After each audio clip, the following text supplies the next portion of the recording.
now I'd like to welcome Jennie and Jaimie from Lechlade Festival. Hello. Hello. Hi. Hey. How are you two Hello. Hello. You're right. doing? We're fluffy and lovely, thank you. We're sounding a bit. I'm very fluffy and lovely. I've been stabbed. I've been stabbed there with a vaccine. Yeah. So that means we'll know where you are. I'm being tracked. Yes. Yeah. As it should be. Go on, Paul. Yeah. So how we're are you up to doing? 4 questions. Yeah. How are you both doing in the lockdown? Yeah, all right. Coping, you know. Not doing a festival, but we're all right. Unfortunately, I'm generally working as normal, so I'm quite lucky that it's not really affecting me as much as everyone else. Yeah. I'm doing craft tutorials online instead of running workshops and trying to come up with exciting things for the virtual weekend for the festival and all of that. When is the virtual festival? Is it normal? It'll be the weekend that it should have been on, so the last weekend in May. So for anybody that's currently watching this and doesn't know, that means one thing. The festival is not happening live this year. Festival is not in a physical form this year. It is ethereal. Yes, in the ether and otherwise non-existent. Correct. We are victims of COVID for the second year. These will be forevermore known as the COVID years. Well, I'd like to point out that it would have been the 10th year last year, yeah? Correct, yeah. Now, we'd like to point out Frankenstein's Lobster are the only band to have played 10 years out of 9 festivals. Yeah. Yes, absolutely. And I think you need to do a similar contribution this year that you did last year. We have every intention. We're going to try and turn up. It might be that we have to go one by one to that field and film our bits, as it were. And then I will play with our bits and mix them together.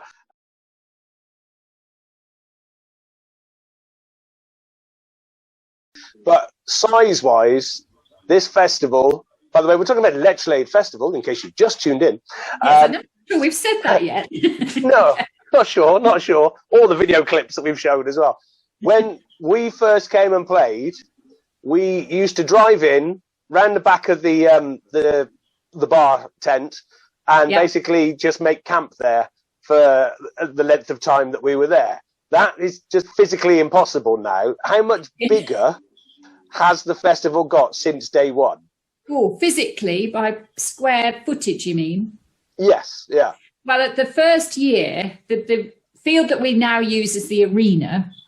The first year, that was one end of it was the parking, the middle bit was the camping, and the other end of it was the arena. No, there's no camping in the first year. No, there's the bands and stewards in the middle.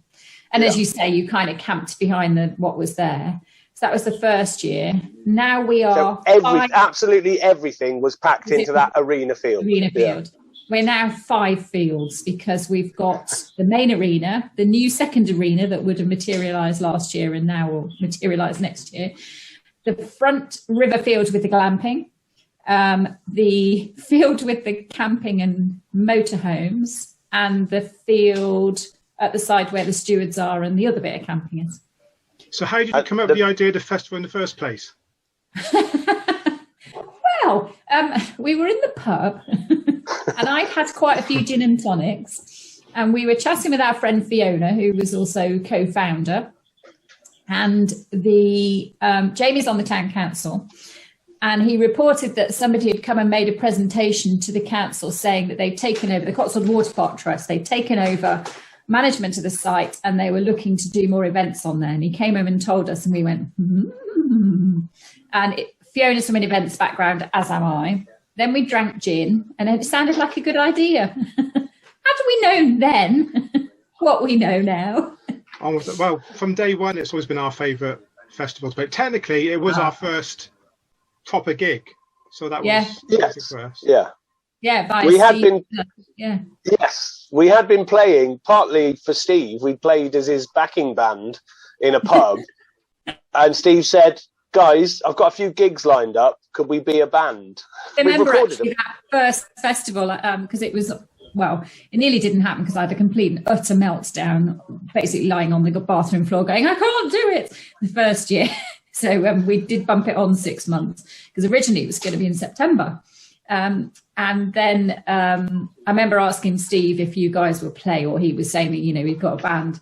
And I remember just coming out of the, what we grandly called the organisers' tent, which was basically like a 4-man tent in the bottom corner of the field, and that was it.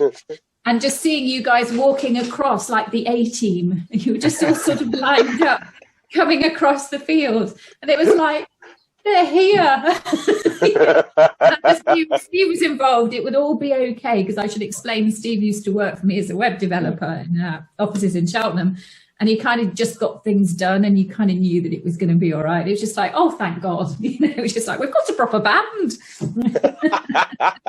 Little did we know. Well, I can't remember much about it. I was very drunk by the time I got home. So they literally carried me out of the car once they got me home and dumped me on the front porch and said, look after him.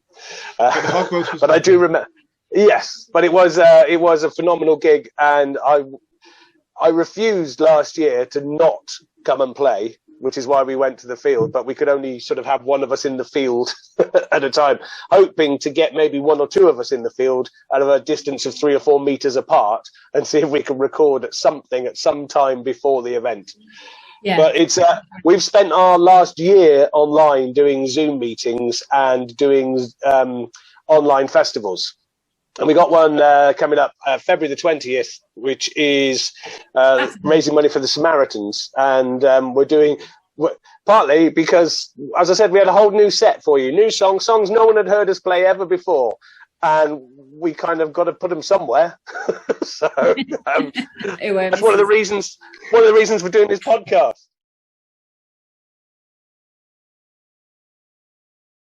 I love the fact that your festival is one of the first ones that we do, for one major reason. We would be absolutely exhausted and wouldn't be capable of doing your festival if you were one of the last ones. Unlike normal, this show is only about half an hour long, which is possibly the shortest show that we have ever been involved with. Because I'm not used to having to cram in all the rubbish that comes out of my mouth into half an hour. As opposed to the longest parties, which have both been yours. Yeah. I tried to say, I seem to remember that when we had a party here in the Marquee, and you guys played for 5.5 hours without a break. Personally, well, it's not strictly true. We did 5 hours 45 minutes with a 5-minute wee break. Sitting on a little stool for over 5 hours doesn't do but you only stayed on that stool for over 5 hours because you couldn't get up. Yeah, poor Paul could hardly walk. I seem to remember myself and Bo saying that we would massage his back for him. He looked a bit stunned at that point. And he's still waiting. I have to explain to people, this was when Paul was playing the drums. We've got Steve playing the drums now. Yeah. But the problem with Steve doing a really, really long gig is that he runs out of clothes to take off. He's normally pretty much naked. We're a family show at the festival. Well, you say that. You're the people who introduced us to burlesque. And all of our burlesque friends are because we've met them at your festivals. It's all very tasteful, and we give plenty of warning before the show. Yep. What I love about the burlesque tent is, because I always, as you know, come down side stage and work security on the door because it gets so busy in there, is that all the little kids line up at the front, and then we say, compare whether it's Des or Abigail, say to the parents, this is your choice, but there's going to be some nudity, not the whole kit and caboodle, but there's going to be very, very bad words, etc., etc. And you usually get one parent that swipes the child out. The rest are like, we come every year. And it's the little boys that sit right down the front going. Ross has the same conversation with Gary and I. Yeah, one of them's called Paul, the other one's called Gary, those little boys. Yeah. Well, you say about bad language. Rod.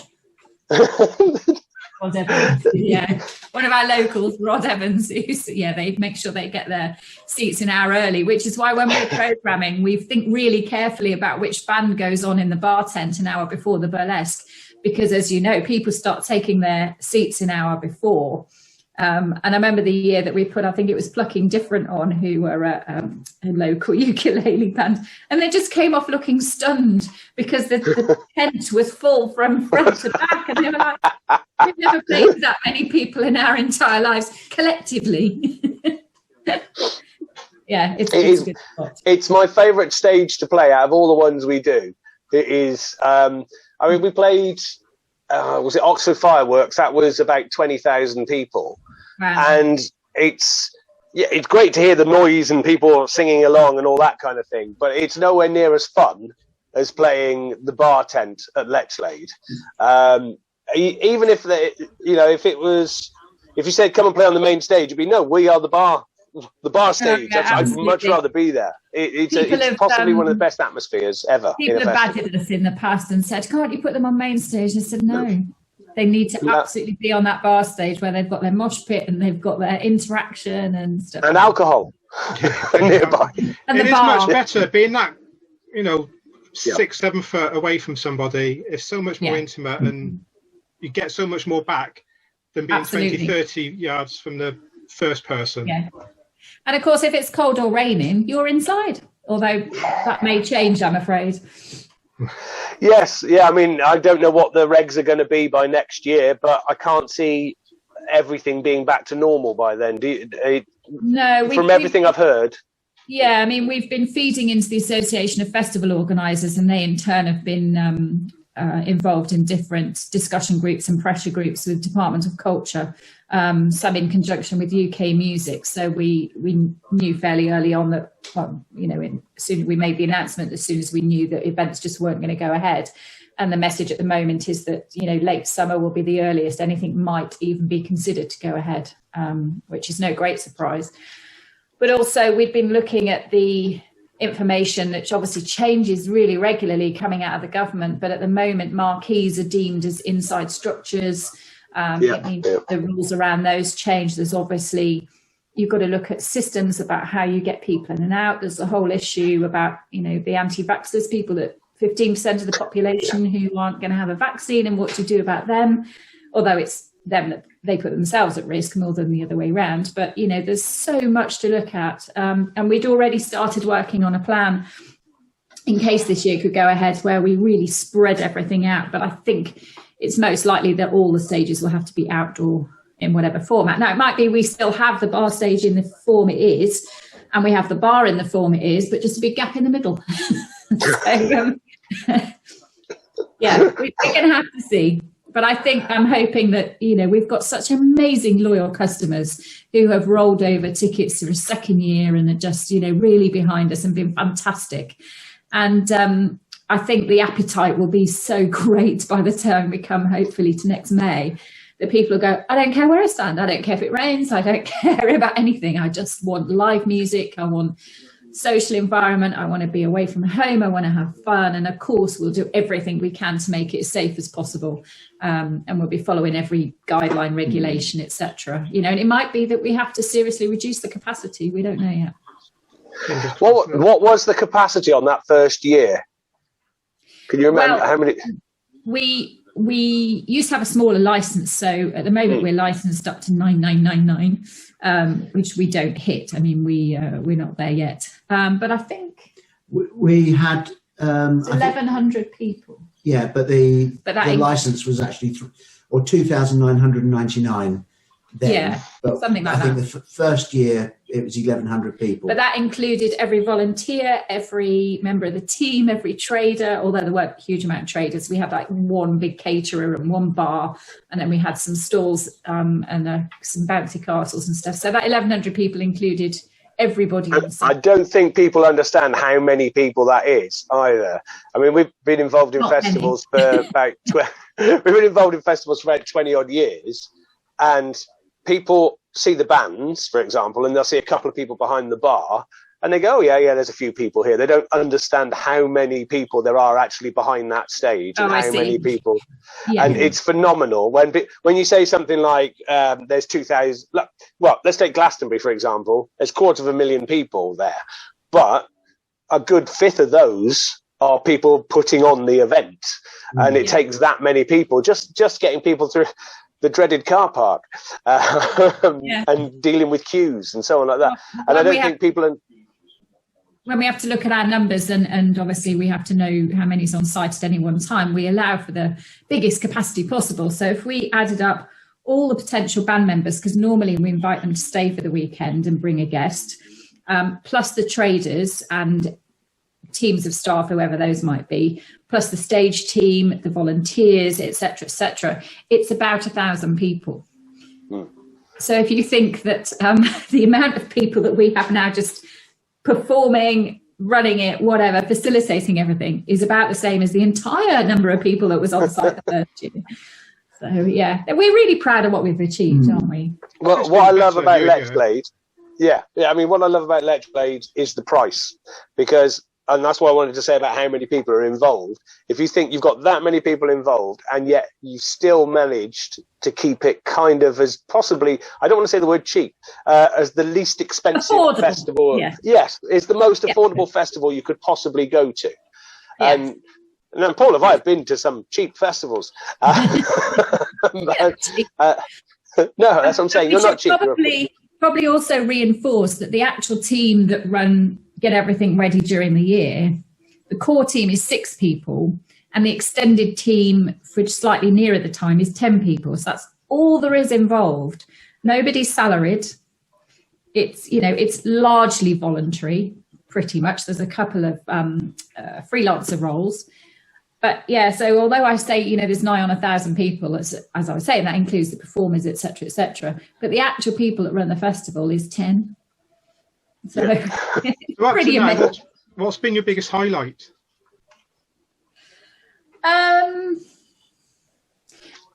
mean, the year that we had status quo, excuse me, joking at that point, that was an involuntary reaction, was amazing, because we stood in the field and went, and as did a number of locals, I can't believe we've got status quo on this field.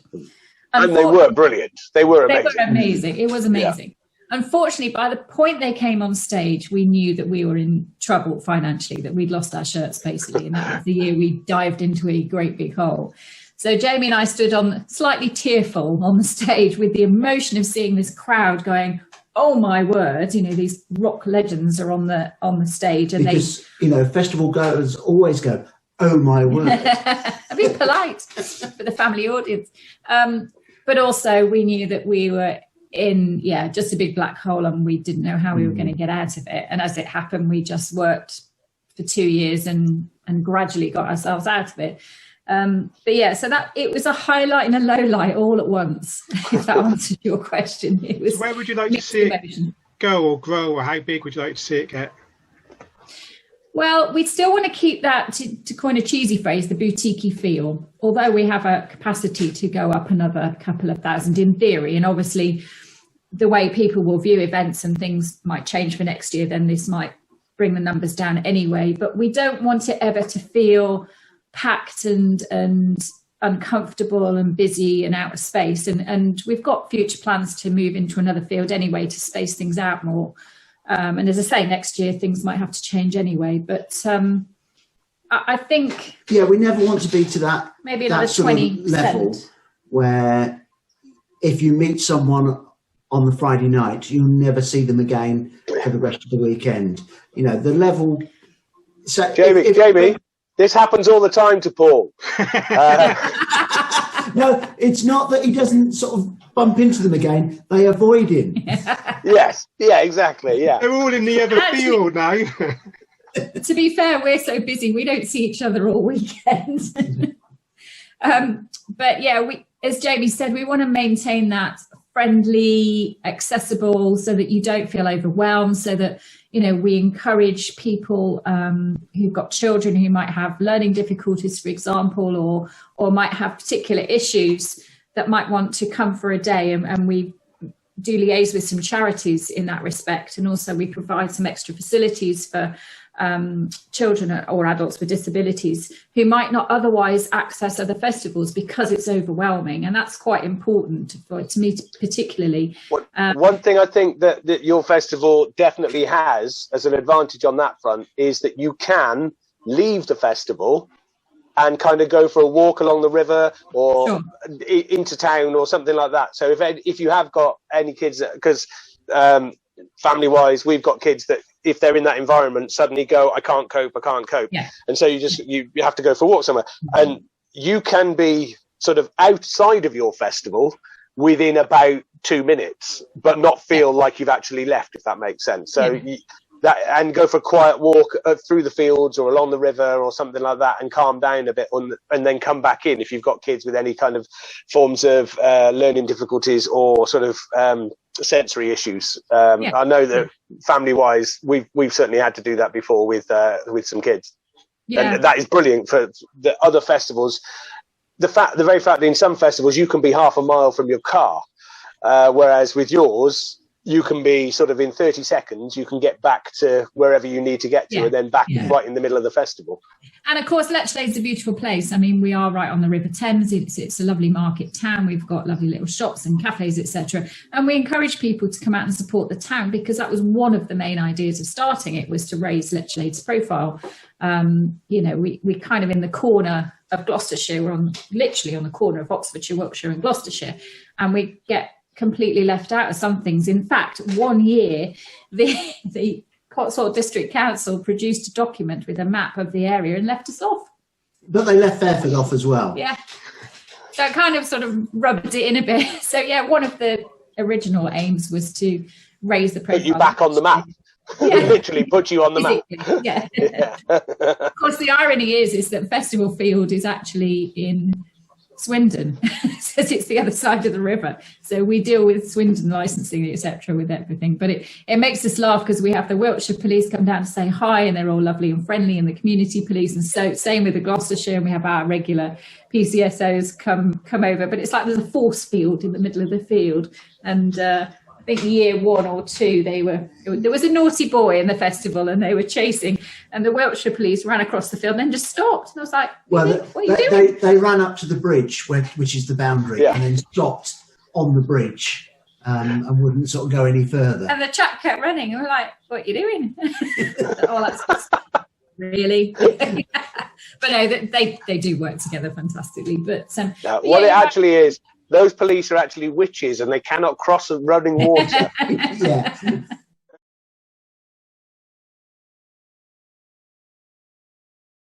My best memory of that year was because, if you remember, it got really boggy, because we used to have the main stage down the other end of the field for some inexplicable reason. I can't remember now.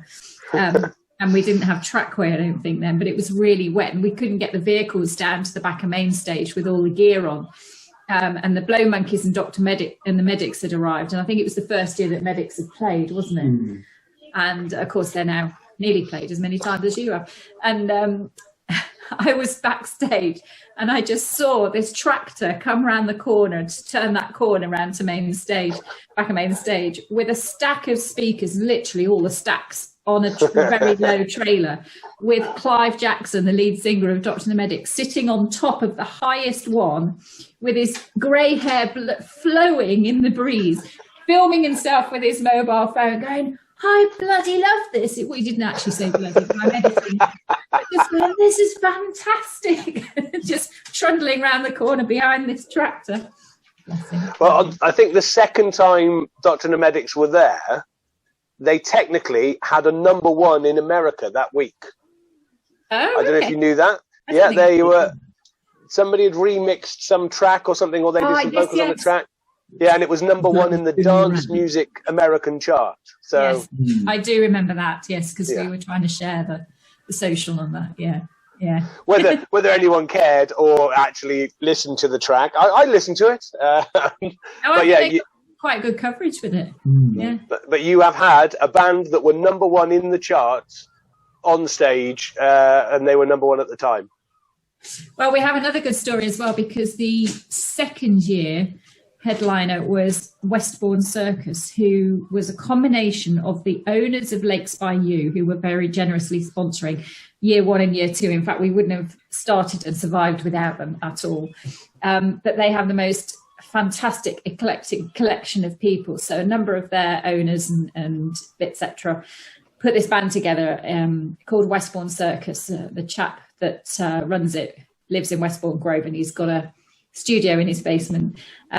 So these very wealthy gentlemen playing guitar and drums, etc. And they were friends with who was it from Pink Floyd? I can't remember. No. I can't remember. Anyway, they were quite well-known musicians that came along and sort of depped in. So the chap on keyboards had played Saturday night at the Albert Hall with the Wembley with the Rolling Stones, and Sunday night at Lechlade on a very small men's stage playing with the Westbourne Circus. I remember them. I remember seeing them. Yeah, they were great actually, because the lead singer was the guy who owned MySpace. The drummer was the chap who was in a very high-profile PR company. The guitarist was the chap that owns Lakes by You, and it was amazing collection of people. They were great. But the chap from MySpace turned up at the gate, and I was on the gate at the time, and I knew who he was, but he just sort of like wound his window down and went, "I'm with the band." So I just sort of leant in and went, "Which one?" We were very grateful to them. Paul and I have had problems like that with various band members who think they're more famous than they are turning up. When we were doing a particular festival, I won't name it, but we were in charge of a stage, and suddenly, like, you'd have all these people deciding that they were entitled to come backstage because they were relatively famous. And I can't remember if it was you, Paul, or if it was me, but we turned around and said, "That's nice. Now can you F off before I hit you in the face with this speaker?" And they go, "You can't talk to me like that." I said, "I can. It's my stage. Now get out." But we had that was the festival. We lost a drummer, in fact, because it wasn't our drummer. It was a brilliant band, really good, and they did an encore. And the drummer was very similar to Steve, our drummer. He was half naked by the end of it, and his arms are flying everywhere.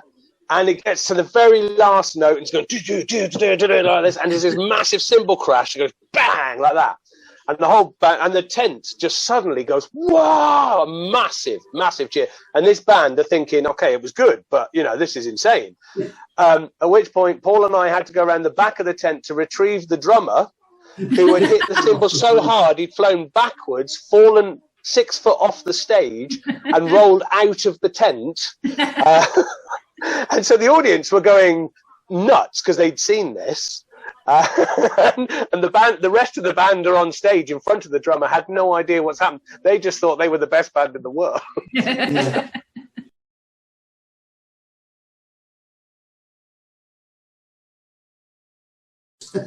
We're very lucky that the Boomtown Rats and Alexandra Burke, our headliners that we had planned for last year, have agreed to roll over deposits and contracts to this year and then to next year. So we're very fortunate in that respect. We haven't got to renegotiate anything. And we've contacted all the bands that we'd already selected for the lineup and just said, right, if you're free, and most people are because they don't think they're doing anything else. But they're just rolling over. Excuse me.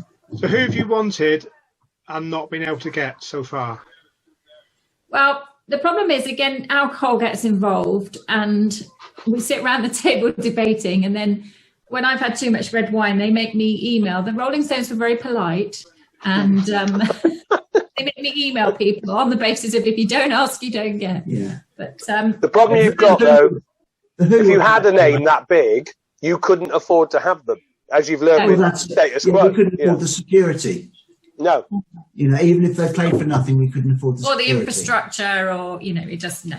There's certain acts that suit us, and yes, okay, we'd love to put on a gig with a great big name, but it wouldn't be right for the festival because of how we want the field to be. But there's just, there's a list as long as your arm. I literally have a spreadsheet, which I think you've seen, Rob. But, if Springsteen wants to sneak in through the back door, then we will play for 4, or let him play for 4 hours.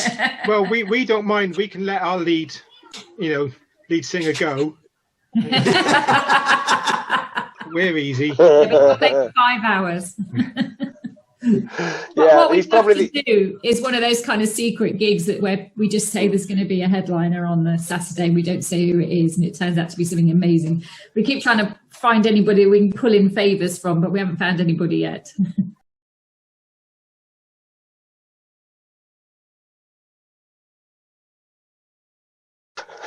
Cheers, Jennie and Jaimie.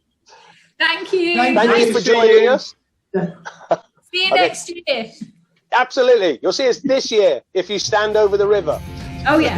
Yes. With binoculars.